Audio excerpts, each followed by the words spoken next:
30 pieces of silver clink as they fall against the cold, rough stone beneath my feet. A sharp, clear sound that will echo in my ears for all eternity. You think I did this for money?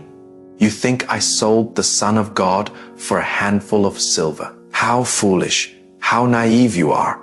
You know nothing of the fire that burned in my chest. Nothing of the ache that gnawed at me every day I walked the streets of Jerusalem. I never cared for coins, not for gold, not for the empty promises the chief priests whispered in my ear. All I ever cared about was freedom. Freedom for my people. Freedom for the land that Rome has crushed beneath its iron boot. A boot that has pressed down on us for as long as I can remember. I grew up in those streets, dirt caked under my nails and a perpetual hunger in my belly. Watching Roman soldiers laugh as they beat my father until he could barely stand. Watching them spit on the prophets who spoke of a better day and strip us of every last bit of dignity we had left. I swore to myself then, standing in the dust, with tears stinging my eyes, that one day I would free us. One day I would make Rome bleed for what they had done to my family, to my people, to my home. I clung to that oath like a lifeline, letting it burn in my chest like a flame that never went out. Then he came, Jesus of Nazareth, a man with eyes like fire, eyes that held a power I had never seen before. A power that made even the darkest corners of my heart feel light. I watched him walk on water, watched him turn ordinary water into wine that tasted like joy, watched him raise the dead and heal the sick with nothing but a touch. I followed him without hesitation, leaving my family, my home, everything I had ever known, because I believed in him. Not as a savior of souls, not as a preacher of love, but as a warrior, as the Messiah we had been waiting for. The one who would lead us into battle, who would call down angels from heaven to smite our enemies, who would burn Rome to the ground and set our people free. I walked with him for months, hanging on every word he spoke, waiting for the moment he would reveal his true self, the warrior king we needed. But instead of talking of battle and rebellion, he spoke of love. He spoke of forgiveness, of turning the other cheek, of loving even those who hated us.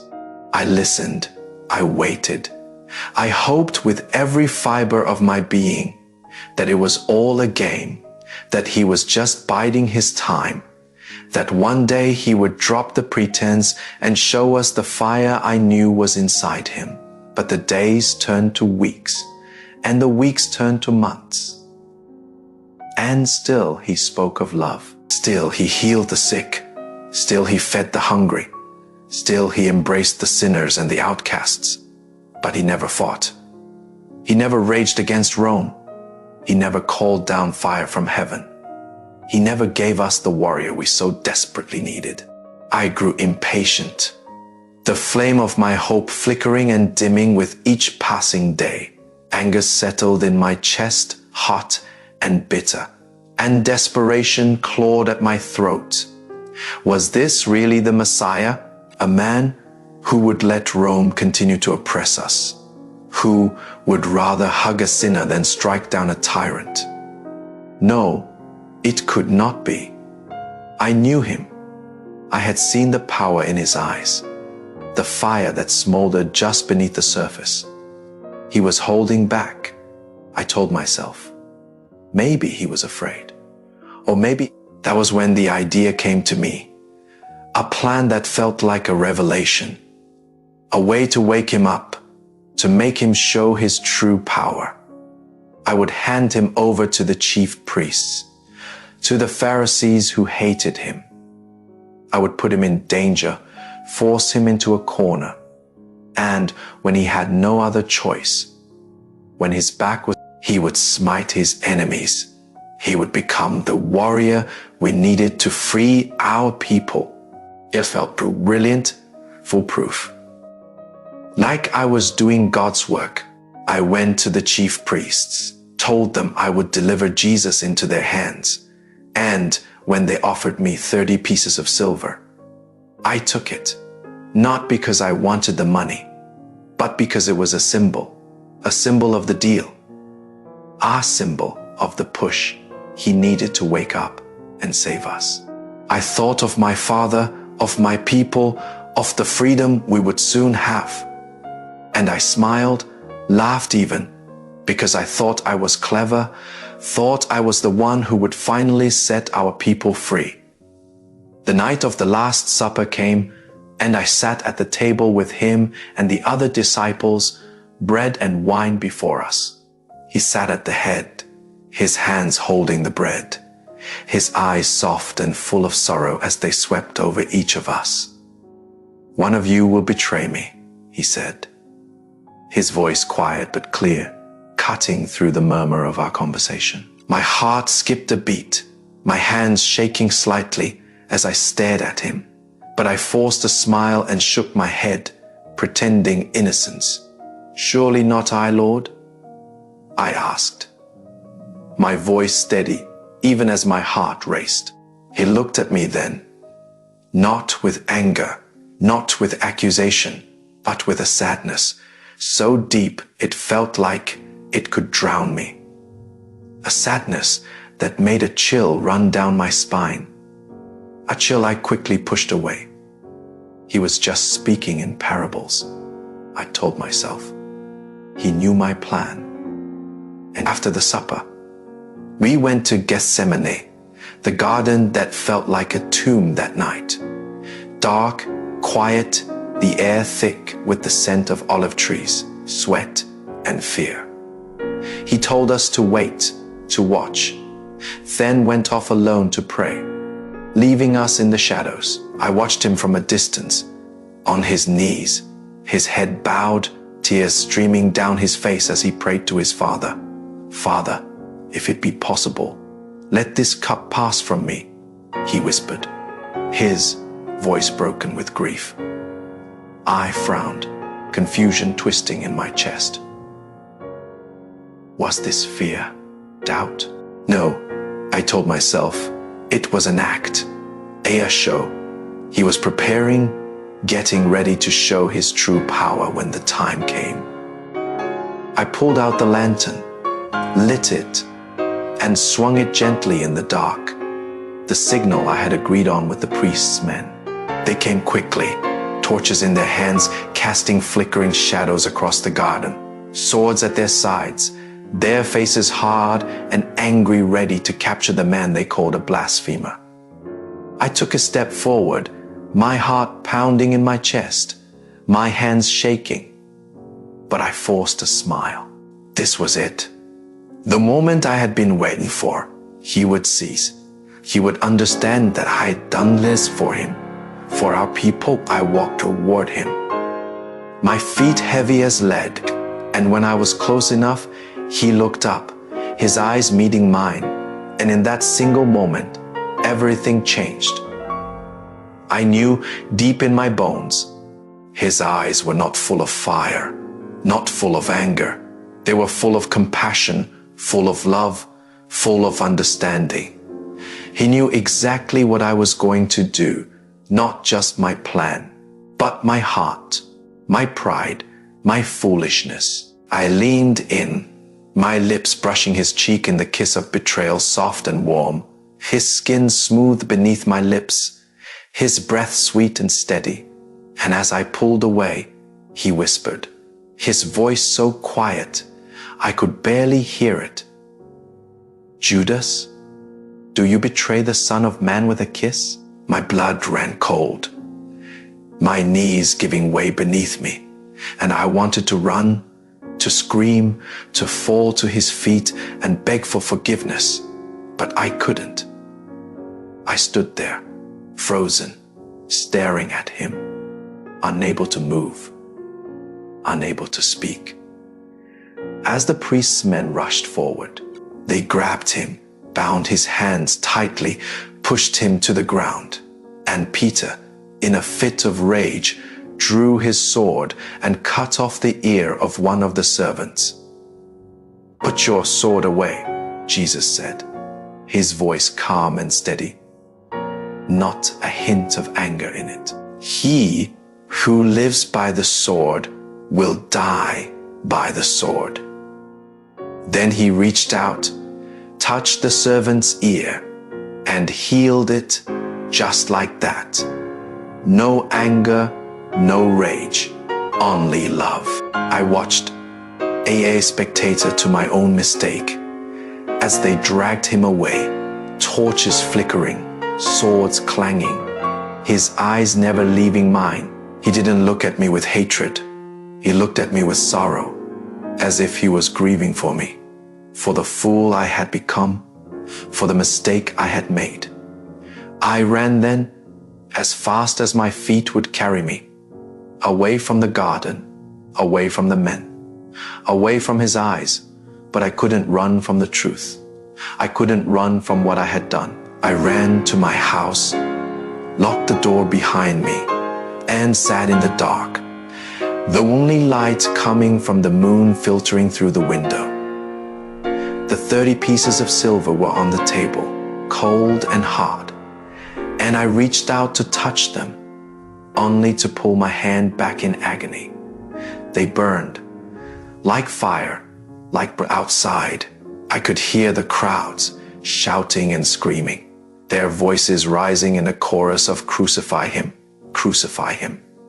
My heart shattered into a million pieces, and I fell to my knees, crying, begging, "God, forgive me, please forgive me." But there was no answer, only the sound of the crowds and the burning of the silver, a constant reminder of what I had done. I had to see. I had to know for sure. I unlocked the door, crept out into the street, and pushed my way through the thick shouting crowd toward the praetorium, toward him.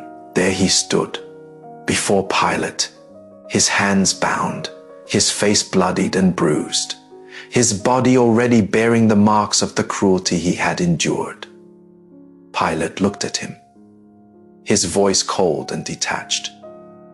"Are you the king of the Jews?" he asked.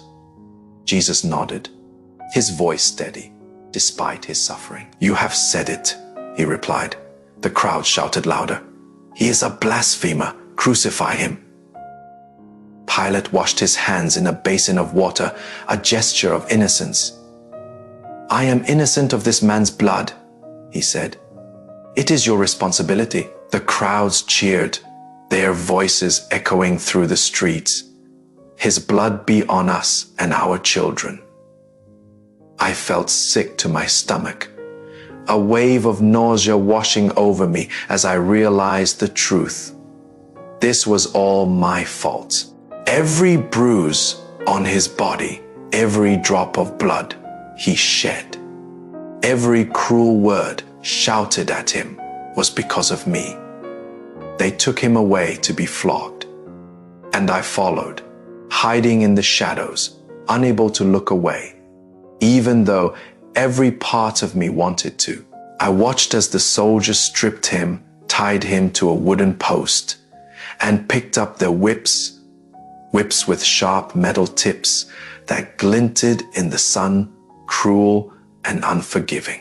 They swung the whips again and again, and I watched as his skin tore, as blood poured down his back, as he screamed. A sound that cut through my soul like a knife. But he did not fight. He did not beg.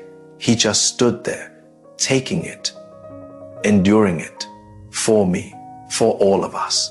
It covered my ears, closed my eyes. But I could still hear his screams, still see his blood, still feel the burning of the silver in my pocket. Then they put a crown on his head, a crown of thorns sharp and pointed, and they pressed it down into his skull, forcing the thorns to pierce his skin.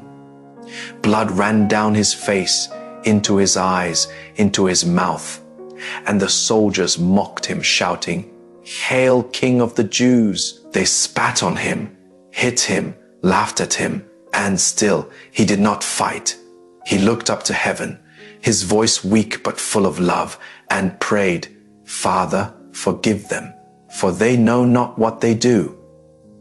In that moment, I lost my mind. I fell to the ground, screaming and crying, repeating over and over, "What have I done?" I was not a hero, not a savior. I was a fool, an arrogant, blind fool. I thought I was pushing him to be a warrior, but I was pushing him to his death. I thought I was saving my people, but I was destroying the only one who could save us. The silver in my pocket burned hotter than ever, hotter than fire, hotter than hell. And I pulled it out, threw it on the ground, watching as it clinked against the stone. Ah, sound that felt like my damnation, but the burning didn't stop. It spread from my hands to my arms to my chest, burning my flesh, burning my soul, a constant reminder of my sin. I ran to the temple, burst through the doors, and found the chief priests sitting there. Their faces amused at my disheveled appearance. "What is wrong with you, Judas?" one of them asked, a smirk on his face. I held up the silver, me hands shaking so badly I could barely hold it, and screamed, "I have sinned. I have betrayed innocent blood." They laughed, a cold, cruel sound. "That is your problem," they said. "We have no use for your guilt." I threw the silver at their feet, watching as it clinked and scattered across the floor, the sound echoing through the temple like a death knell. Then I ran out, into the streets, where the sun was rising, but it felt like night. The sky was dark, the air thick and heavy, and I could smell his blood everywhere, a metallic, bitter scent that clung to my clothes, my skin, my soul. I ran to the hills, to the place where the gallows stood, to a tree that was old and gnarled, its branches reaching toward the sky like a hand waiting to take me. I found a rope thick and rough and tied it to one of the branches, making a noose. My hands still shaking, my heart pounding so hard that I thought it would burst out of my chest. I stood on a rock, my feet unsteady, and thought of him. His face, his eyes, his love. The way he looked at me with sorrow. I thought of my father, of my people, of the freedom I had wanted so badly. Just freedom that now felt like a distant, foolish dream. It was all a lie, I realized. A dream I had no right to chase. A plan that was born of my own pride and foolishness. I put the noose around my neck, the rough rope scratching my skin, and closed my eyes. I thought of his last words to me, the ones that had haunted me since that night in the garden. "Judas, do you betray the Son of Man with a kiss?" Yes, I did. I betrayed him. I betrayed my people. My name will be remembered, not as a hero, not as a savior, but as Judas, the betrayer, a name that will be spoken with hatred, with disgust, for all eternity. I will be the symbol of betrayal, the example of what happens when pride blinds you, when foolishness leads you. I took a deep breath, the air filling my lungs with the scent of his blood, my guilt and the end. I stepped off the rock, and the rope tightened around my neck, cutting off my breath, making the world spin, darkness closing in around me. I heard his voice then, soft and loving, echoing in my ears. "Father, Forgive him. I hoped, I prayed, that he was right, that there was forgiveness, that I would see him again to beg for his mercy, to tell him I was sorry, but I knew, deep down, that I did not deserve it. I am Judas Iscariot, the betrayer, and this is my punishment, my penance, my end. The darkness takes me, but the guilt remains, eternal, unending. I betrayed the Son of God, not for silver, but for pride, for a dream that was never mine to chase. And now I will burn for all eternity, alone, regretful, and forgotten, save for the name, Judas the betrayer. If only I had listened, if only I had seen, if only I had loved him instead of trying to save him. But it is too late for me, too late for all of us. Farewell. The life I could have had, may God have mercy on my soul, for I have none left for myself. The end